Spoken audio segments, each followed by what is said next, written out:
대놓고 돈 뜯으려는 수작질을 하는 악인들이 늘어나는 시대입니다. 최근에는요, 손흥민의 아버지인 손정웅 관련한 이제 일들이 떴습니다. 뭔가 하고 봤더니 이제 유소년 축구 선수의 이제 A군의 아버지가 알고 봤더니 손정웅 씨를 대상을 해가지고 돈 뜯어내려고 이제 수작질 하다가 걸렸더라고요. 합의금으로 요구한 금액이 5억이랍니다. 5억. 특이사항이다라고 얘기하면서 송웅정 감독하고 손흥윤, 그러니까 손정민의 이제 형입니다. 이미 같이 끼어 있는 건데 이미지 실추하고 이렇게 따져보면은 충분히 5억의 가치가 있다라고 하면서 5억을 내놓으라고 얘기한 겁니다.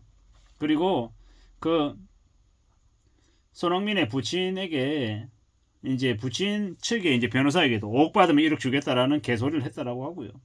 특이사항이다라고 얘기하면서 연예인들이 택시 타서 택시 운전수 싸대기한테 때렸다고 2, 3억씩 주는데 누구누구는 술 처먹고 사람 때렸다고 5억 주고 합의하는 판국에 자기들이 받으려고 하는 5억은 충분히 가능하다 이렇게 얘기하는 거죠. 어처구니가 없는 거죠. 어처구니가. 손흥민 이적한다 어쩐다 이러면은 4천억에 이적한다 이러는데 뭐라고 얘기하냐. 손웅정 감독하고 손흥윤하고 다 껴있는 거니까 돈 내놓으라고 얘기하는 거죠. 손흥민 부자의 이미지를 약점으로 삼아서 이제 언론하고 축협을 언급하면서 상대방을 위축시키고 돈 내놓으라고 얘기한 거예요. 참 어처구니가 없죠. 어처구니가. 뭐 돈이 중요해서 하는 거 아니라고 얘기하면서 이제 저런 짓거리를 하는 겁니다. 10억 얘기할까 얘기하고 100억 얘기할까 얘기하고 합의금의 기준이 없다고 유명 연예인에게 20억도 30억도 받을 수 있다라고 얘기했습니다. 비밀 유지 근거로 5억이라고 얘기한 거죠. 참 어처구니가 없습니다. 그랬더니 손웅정 감독은 욕설하고 체벌에 대해서 인정하고 잘못한 부분이 있으면 제대로 처벌받겠다라고 얘기했습니다. 합의하지 않겠다라는 겁니다. 이게 맞는 거죠. 참 어처구니가 없습니다. 오죽하면요, 그 A군의 부친이 변호사에게 뭐라고 얘기냐면 합의금 5억 받으면 내가 니한테 1억으로 리베이트 줄게 그런 얘기까지 했답니다. 참 어처구니가 없죠. 이게 지금 현재의 현실입니다. 무슨 얘기냐? 상대방에게 누군가에게 조금이라도 약점을 취하게 되면 그 약점을 이용해가지고 돈 뜯으려고 하는 수작질들을 너무도 많이 한다라는 겁니다. 정신 나간 여성들이 돈이 없으니까 가게에 사겠던 남성들에게 이제 뭡니까? 혼인빙자 간음죄나 성추행이나 여러 가지 명목을 덜 먹이며 이제 합의금을 내놓으라고 얘기한다는 거죠. 그런 일이 계속 되다 보니까 남성들이 젊은 남성들이 여성들 근처에도 가지 않으려고 하는 그런 부작용까지 생긴다고 하죠.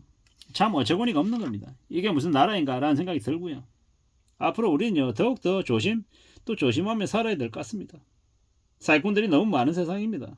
내 스스로의 일에 충실하고 내 성과를 차근차근 축적해 나가려고 애쓰다가도 우연찮게 만나게 되는 남들로부터 내가 피해를 입게 되는 경우가 종종 생긴다라는 겁니다. 참 어처구니가 없죠. 이런 험난한 세상을 어떻게 살아야 되나라는 고민이 드는 게 사실입니다.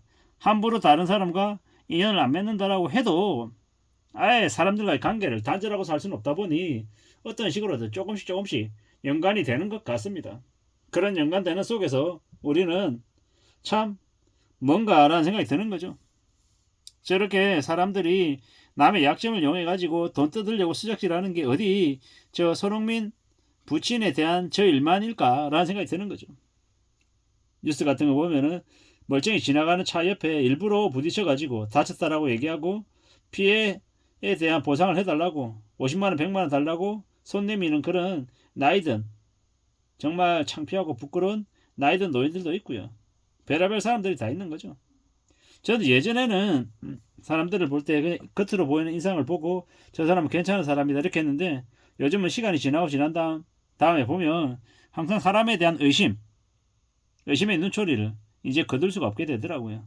괜찮다라고 생각했던 사람들인데 주변에서 말이 많다라고 하면 아 괜히 그런 게 아니구나 라는 이제 의심도 더욱더 하게 되는 거고 앞으로는 더욱더 신중하게 더욱 조심하며 염려하며 살아야 되겠구나 라는 생각을 더 많이 하게 되더라고요. 참 많은 생각들을 하면서 삽니다. 지금 현재 우리네 삶을 어떻게 살아야 될까? 어떻게든 함부로 나의 약점을 남의 게 쉽게 털어놔서도 안 되고 구설수에 걸려들 수 있기 때문에 언제든 녹취하거나 언제든 기록하는 걸 생활화해야 되겠구나라는 생각도 더욱더 하게 되더라고요. 그게 아니면은 정말로 살아가는 게 힘들 수 있겠구나라는 생각도 들었습니다.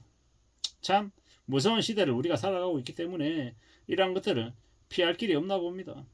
결국 개개인들이 좀 더 나은 자세로 좀 더 조심하며 살고 언제든 궁지에 몰려도 좀 더 신중한 삶의 이제 태도를 갖춰야 될 것 같습니다. 누군가가 총으로 우리의 머리에다가 갖다 대고 뭘 하라고 강요할 때 그가 강요하는 그 일을 하는 것 말고 다른 길도 충분히 있음을 우리는 가지고 최대한 한 템포 늦게 생각하고 결정하고 판단해야 될 것 같다라는 이제 말씀입니다.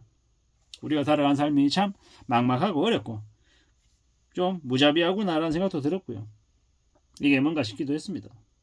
참 조심하며 살아야죠. 갖고 있는 걸로 그럭저럭 살아가야 되는데 비록 배가 고파도 비치지 않아야 되고 함부로 다른 누군가에게 부탁하는 것도 안 되겠다라는 생각이 들었습니다. 그래야 삶이 안전해지지 않겠냐라는 겁니다. 안전하게 살아갈 궁리를 더욱더 해야 될 것 같다라는 생각도 들었습니다. 이런 생각 저런 생각 여러 가지 생각들이 들었죠. 우리는 언제든 조심해야 될 것 같다라는 것. 좀 더 안심하고 살아가게 좀 더 안전하게 지내게끔 좀 마음을 굳혀야 될 것 같습니다. 그래야 될 것 같습니다. 참 마음 단단히 먹고 지내야죠. 좀 더 나의 삶을 나의 인생을 좀 더 괜찮게 만들기 위해서 어떻게 해야 되겠냐라는 겁니다. 어떤 마음을 갖춰야 되겠냐라는 겁니다. 내 일상을 막연하고 두려움이 생기고 걱정이 많이 드는 이러한 일상들을 어떻게 해야 되겠냐라는 겁니다. 참 어쩌면요 진실은 황당하고 지저분할 수 있습니다. 산다는 게 더욱 구질구질할 수도 있고요. 그러기 때문에 좀 더 마음을 굳게 먹고 지내야죠. 단단히 먹어야 될 것 같습니다. 참 많은 생각들이 듭니다. 어떻게 살아야 될까 라는 걸 말입니다. 나의 집착, 나의 욕심이 어떤 삶을 풀어낼지도 좀 두고 봐야 되는 거죠. 어떻게든 살아가려고 했으면 마법처럼 막다른 곳에서 새로운 세상이 열린다고 했습니다. 그러니 마음 좀 단단히 먹자고요. 인간은 죽을 때까지 버텨야 하는 운명이고 운명 앞에서 약자인 자기 처지를 고뇌하며 꿋꿋하게 견뎌야 된다고 얘기합니다. 참 별의별 악인들이 넘쳐나는 시대에 내가 어떻게 살아야 될지 잘 궁리해야 되는 거죠. 인생에서 부침이 있고 부침을 잘 견디면 편안한 시간들이 온다. 그러므로 버티는 힘이 필요하다. 내가 한심해 볼 수 있다. 안다. 괜찮다. 그러려니 하자. 이승엽 선수도 대한민국 4번 타자였지만 일본 넘어간 이후에 그곳에서 부상, 부진, 향수병 때문에 힘들어했다. 일본에서 머무르는 8년 중에 6대4의 비중으로 1, 2군을 오갔다라고 합니다. 나은 자세로 지내야 되겠고 이기는 법만 배우는 게 아니라 좀 좋은 자세를 갖추기 위해서 연습하고 또 연습해야 될 것 같습니다. 이상입니다.